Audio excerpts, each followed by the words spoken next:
Question number 1. When did you start reading, and what is your relationship with reading? So, my relationship with reading actually started when I was really young. I was reading like 2 or 3 grades ahead of mine, and my mom was really proud of me when I got back into reading in 2021 because I had taken like 10 years off of reading, 12 years off. I completely stopped reading after junior high and high school, and I just started again in 2021. So, question number 2. Do you have a reading goal this year? What is it, and do you think you will reach it? So, my goal last year, I didn't really have a goal for 2022. I just kind of started reading and just saw how many I could get to. And I read 60 books last year. So my goal for this year was to read 50, and I am halfway there right now, so I do think I will reach that goal. Question number 3. What genre do you enjoy reading the most, and why? So, I read a lot of fantasy and mainly fiction. I read a lot of fantasy, dystopian, mystery thrillers, YA fantasy, YA fiction. So I would say fiction is my genre, but I have a lot of branching out to do in terms of my reading. So, question number 4. What is your favorite book of all time? Sorry about that. Question number 4 is, what is your favorite book of all time, and why? I have several favorite books of all time. I love The Giver by Lois Lowry, Fahrenheit 451 by Ray Bradbury, and of course, The Art of Racing in the Rain by Garth Stein.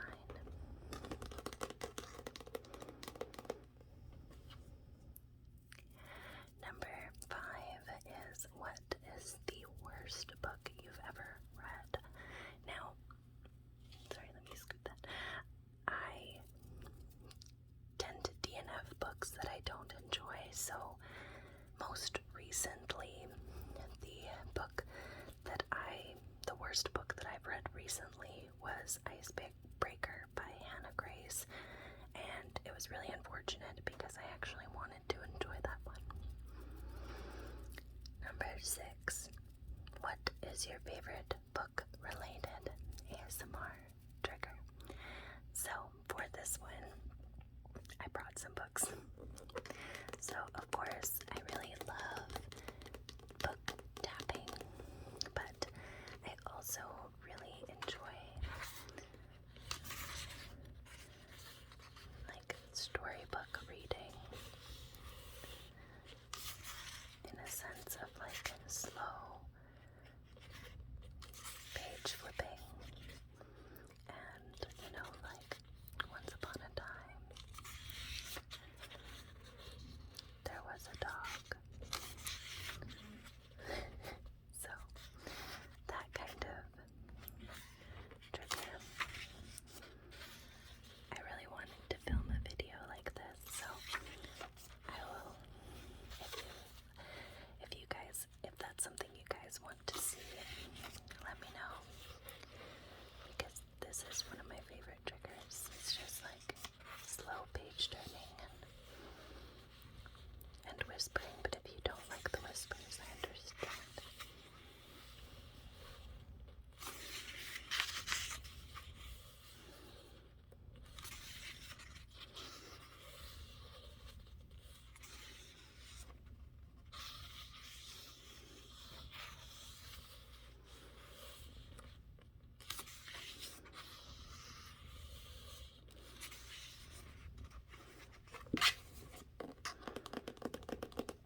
historical fiction and like war stories and based on true events kind of thing. And I am obsessed just with her writing style. I don't think I would enjoy the stories as much if the writing style was different. So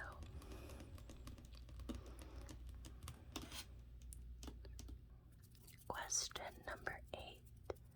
What book has had the biggest impact in your life?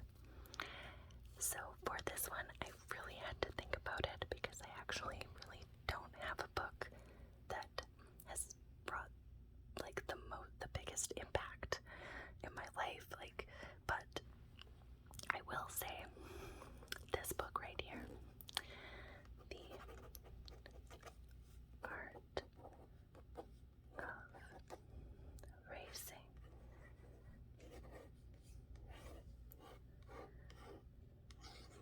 In the Rain by Garth Stein.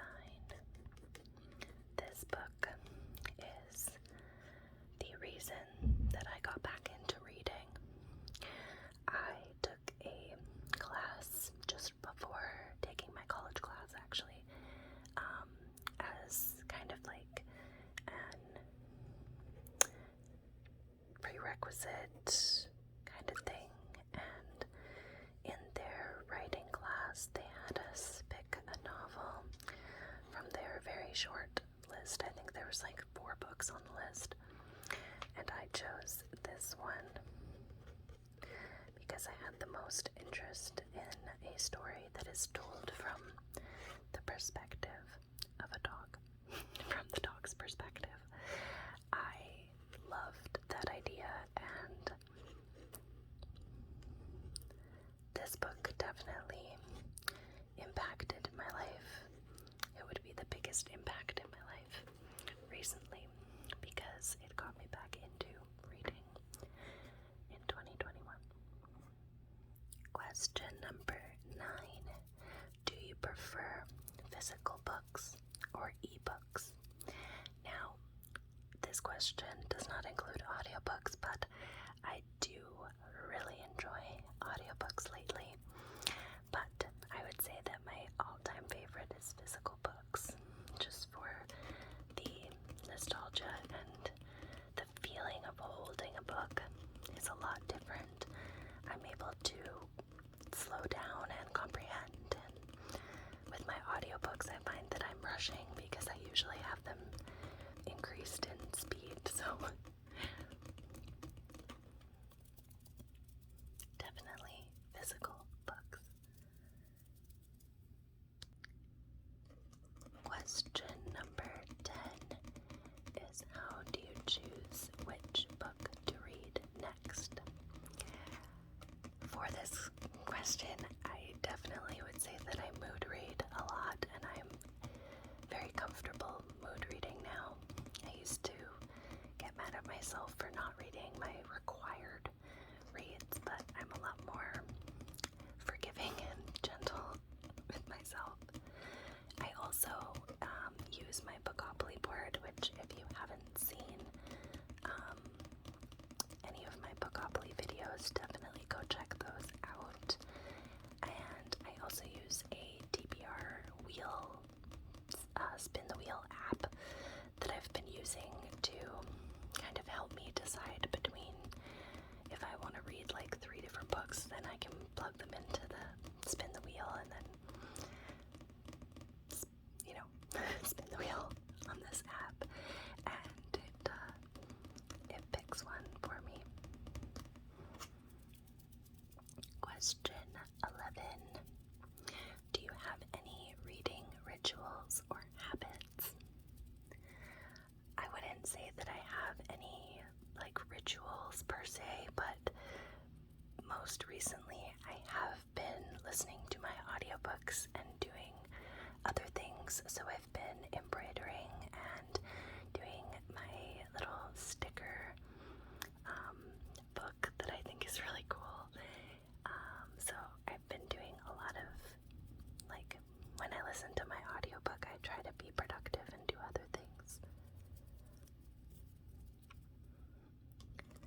Question number 12. Do you annotate your books, and what is your method? I started annotating some of my books. For instance, I want to annotate The Art of Racing in the Rain, and I started annotating Fahrenheit 451 as well. But mainly, I would like to start highlighting my favorite quotes. Even if it's in my library, I might not tab them, but I am tabbing these two, Fahrenheit and Art of Racing in the Rain. But I might not tab the other books in my library, but I would like to reread all of the books that I've read in the last 2 years and kind of go through them and highlight just favorite quotes. And that's kind of the extent of my annotating right now. It's very basic. I'm just like, a quote that I really like, I'm gonna highlight it and maybe write something like, oh my gosh, or just put a heart next to it, like, I love that. That kind of thing. Number 13. What is a quote from a book that you still think about often? The reason that I'm getting into annotating is because I forget everything as soon as I stop reading. So, the main reason that I wanted to get back into annotating is so that I can highlight quotes, because I don't remember anything. Like, I don't remember any quotes from this book, and it's one of my favorite books of all time. It's so silly, but I don't have an answer for this one because I actually forget everything that I've read as soon as I'm done reading and I move on to the next book, which is why I'd like to get into annotating so that I can reduce that from happening. Question number 14. What is the last book that you read that you couldn't put down? I just recently finished Stay Alive by Audrey Francis Blante, and I could not put that one down. I read it in 2 days. I fell asleep reading it the first night, and I read it, just finished it yesterday. I love her writing and highly, highly recommend. Question number 15. What is a book that you read recently that surprised you? I really had to think about this one, and I landed on The Time Traveler's Wife. I can't remember the author right now, but I genuinely thought that I wasn't gonna like it as much as I did. I was like, yeah, it's, kind of a love story. It's sci-fi, like, I guess we'll try it out. I got it at a very, very discounted price from a used bookstore, and I was like, yeah, if I like it, great. If I don't, I didn't pay that much for it, so it's not a big deal. And I was very pleasantly surprised that I loved it that much. I think I gave it 4.5 stars. It was almost a 5-star read. I loved it. It was quite surprising, actually. My goodness. Sliding. In contrast to that question, number 16 is a book that disappointed you. And for this one, I'm unfortunately gonna have to put the Douglas Adams collection. I know. I loved The Hitchhiker's Guide to the Galaxy, okay? I did. I really did. I have it on audiobook. It's still gonna be like one of my quick reads that I enjoy and I reread. But I really, really didn't like his writing, and I didn't want to have to get through 5 books with that writing. I read book 2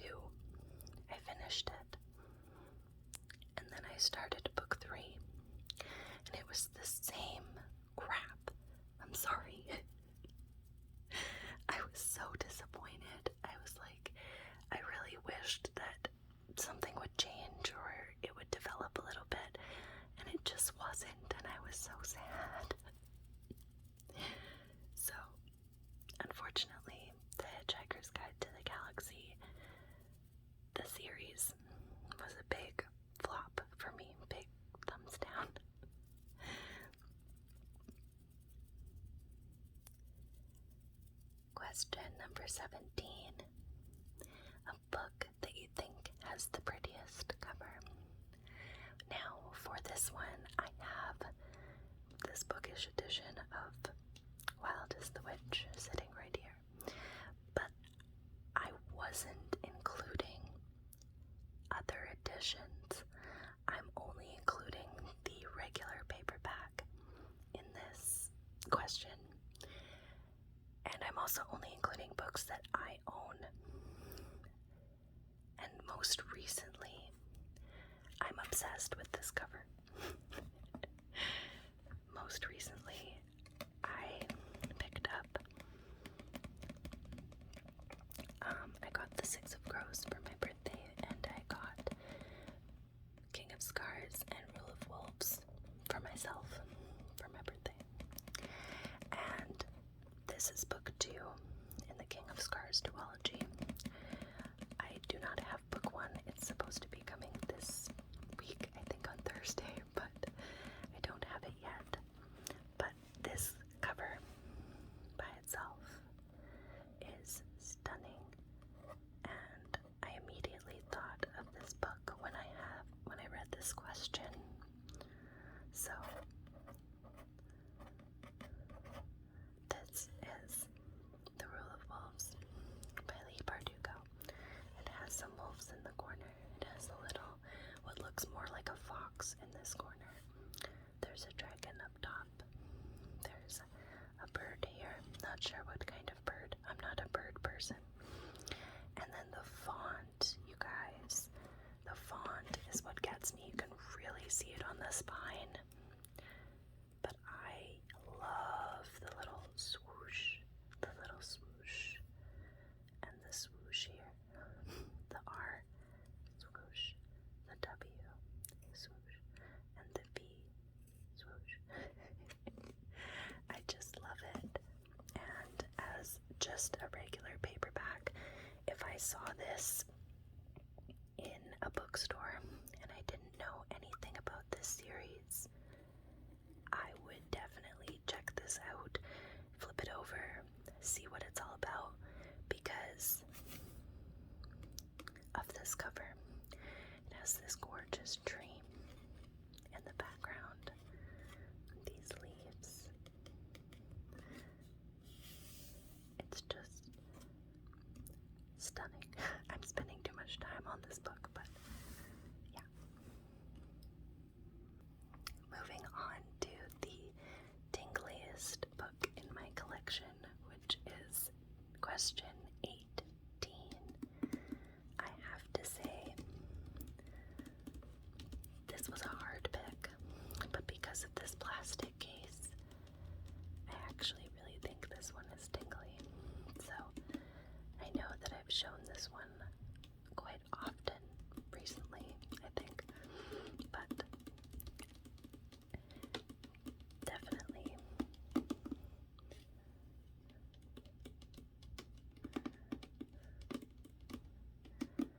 it's also a hardback, which means it's very tingly.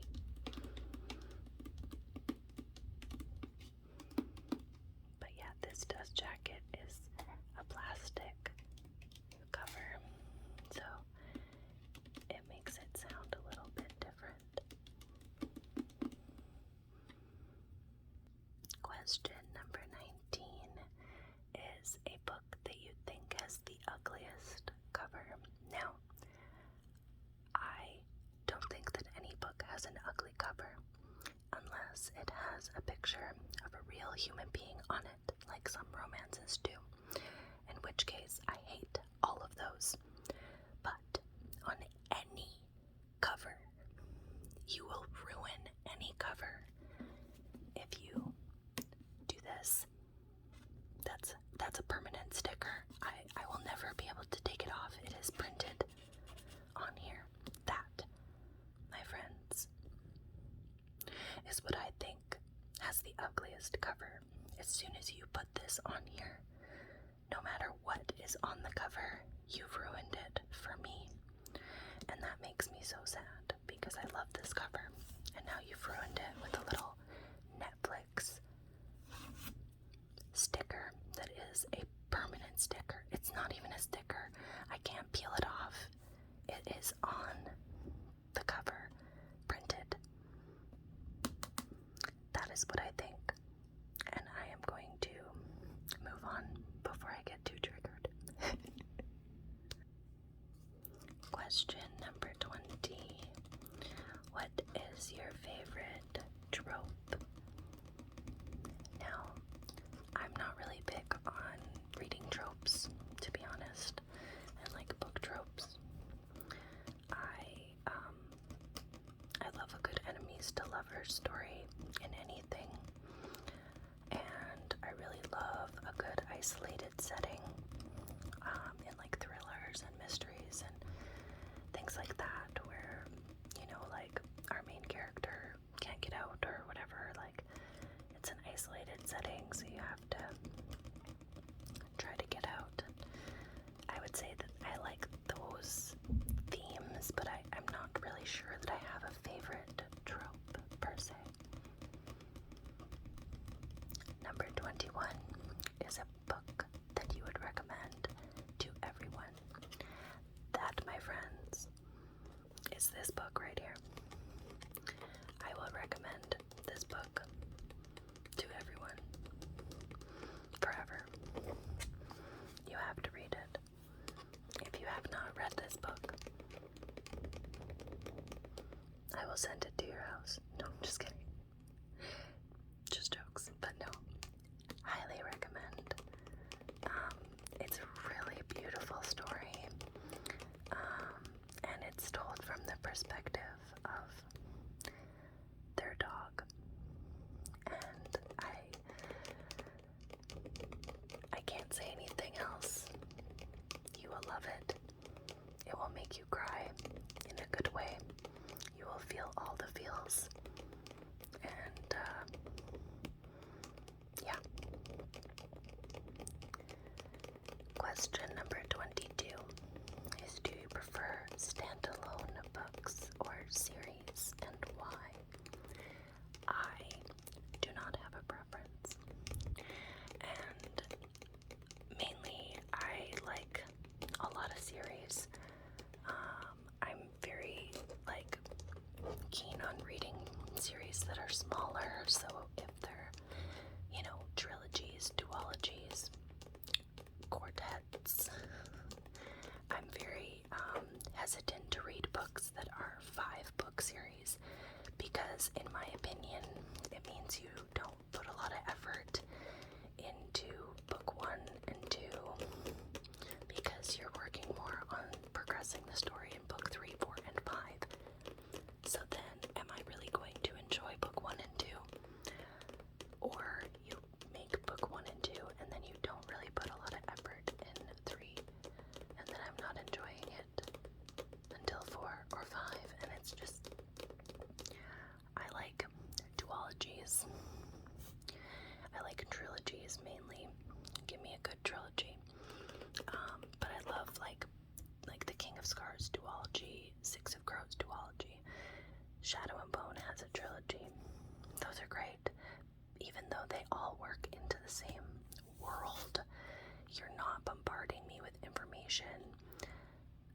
You're splitting it up into separate sections so that these are separate series within, you know, Lee Bardugo's Grisha-verse, where the whole universe, but there's separate things. And then you have books like this, and like Rachel Griffin writes standalones as well. And I think that those are really great as well, because you're ending the story in a nice, clean way. And you don't, like with these, sometimes I feel like they don't feel like they have to end the story. But it's really nice to have a beautiful ending as well. So I would say I like a little bit of both, to be honest. Question 23. Do you have a favorite book to movie adaptation? I would say no. I would say that I really enjoyed The Hunger Games. They did okay with that. But for the most part, I'm not really big on book to movie adaptations, because is I find that I don't really like the movie, or I will love the movie and then the book is not as good, vice versa. So it's hard for me. I am really excited about the Ballad of Songbirds and Snakes movie that's supposed to come out. I know a lot of people didn't like it in the book form. I don't care. I loved it. And I'm really excited for that movie. I hope they don't screw it up. Question number 24.